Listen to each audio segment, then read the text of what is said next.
it will be able to connect. So here not all the privileges. So you have enabled click on cancel. So you have enabled dual control policy for that platform, right?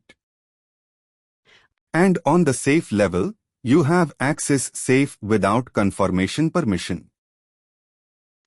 So in case, if this permission is not there, then in case, if you want to connect to that account using administrator login also, it will prompt for approval. Okay. So during safe permissions, I told you, right? I will cover this workflow whenever I cover master policies. Now we have an example.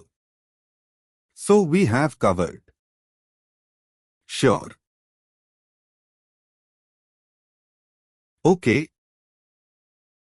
That's all about the master policy.